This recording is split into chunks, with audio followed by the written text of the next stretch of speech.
कुंभकर्ण रामायण के प्रमुख पात्रों में से एक थे और रावण के भाई थे। कुंभकर्ण की असाधारण विशेषता ये थी कि वह अत्यधिक समय तक सोते रहते थे और केवल कुछ समय के लिए जागते थे। इसके पीछे एक खास कहानी और श्राप का विवरण मिलता है। यह श्राप कुंभकर्ण के सोने की वजह था और इसके पीछे देवताओं, ब्रह्मा और स्वयं कुंभकर्ण की इच्छाओं का एक महत्वपूर्ण संबंध है। कुंभकर्ण का चरित्र और उसके गुण। कुंभकर्ण एक महान योद्धा और विशालकाय राक्षस थे। उनका शारीरिक बल असाधारण था और वे भीमकाय शरीर के स्वामी थे।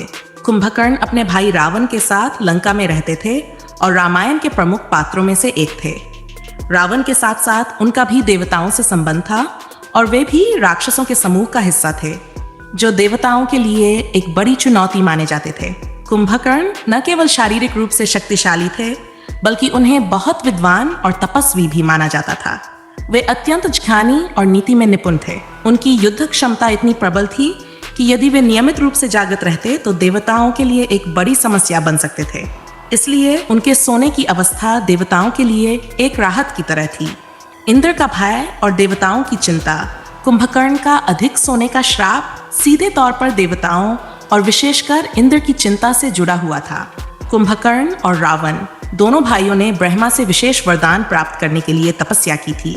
कुंभकर्ण की तपस्या इतनी शक्तिशाली थी कि उसने देवताओं को चिंतित कर दिया। जब कुंभकर्ण ब्रह्मा जी से वरदान मांगने वाले थे, तब देवताओं को यह भय सताने लगा कि कुंभकर्ण अपनी ताकत और शक्ति से देवताओं के लिए एक बड़ी चुनौती बन सकते हैं।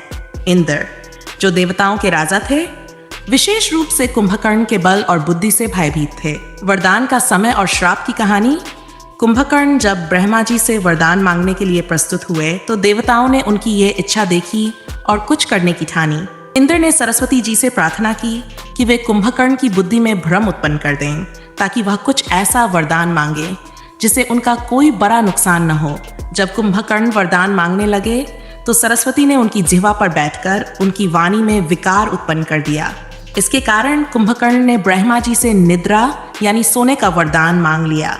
दरअसल कुंभकर्ण इंद्रासन, इंद्र का सिंहासन मांगने वाले थे, लेकिन सरस्वती के प्रभाव के कारण उनकी वाणी बदल गई और उन्होंने निद्रासन मांग लिया। ब्रह्मा जी ने कुंभकर्ण की इच्छा का सम्मान किया और उन्हें वरदान दिया कि वे लंबे समय तक सोए रहेंगे और केवल विशेष अवसरों पर जागेंगे। इस प्रकार कुंभकर्ण को यह श्राप मिल गया कि वे आधे समय से भी अधिक सोते रहेंगे और बाकी समय थोड़े समय के लिए जागेंगे।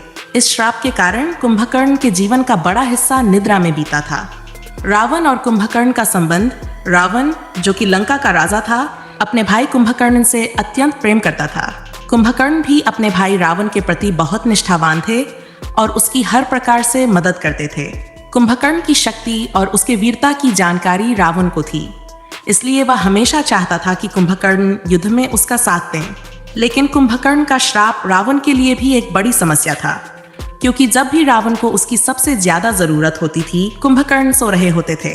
राम रावण युद्ध के समय भी जब रावण को कुंभकर्ण की सबसे ज्यादा आवश्यकता थी, कुंभकर्ण सो रहे थे। रावण ने उन्हें जगाने के लिए विशेष प्रयास किए, जिनमें जोरदार ध्वनि, हाथी की सेना और तरह तरह की युक्तियां शामिल थीं। जब कुंभकर्ण जागते थे तो उनका भूख भी अत्यधिक बढ़ जाती थी।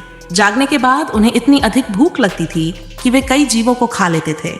ये भी एक कारण था कि उनका जागृत समय देवताओं के लिए खतरनाक था, क्योंकि उनकी भूख और युद्ध क्षमता दोनों ही असाधारण थे।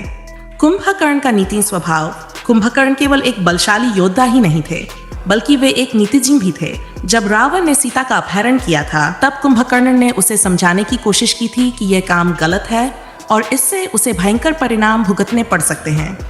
कुंभकर्ण ने रावण को यह सलाह दी थी कि वह राम से शांति वार्ता करें और सीता को सम्मानपूर्वक लौटा दें, ताकि युद्ध और विध्वंस से बचा सके।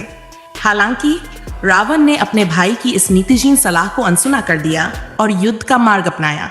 कुंभकर्ण ने अपने भाई की आज्ञा का पालन करते हुए युद्ध में भाग लिया, लेकिन वह जानता था कि यह युद्ध अंततः रावण के विनाश का कारण बनेगा।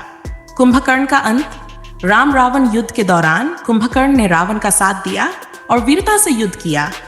वह राम की सेना के खिलाफ अपनी विशालकाय रूप और बल का प्रदर्शन कर रहे थे, लेकिन राम की शक्ति और उनके दिव्य अस्त्रों के सामने कुंभकर्ण भी टिक नहीं सके।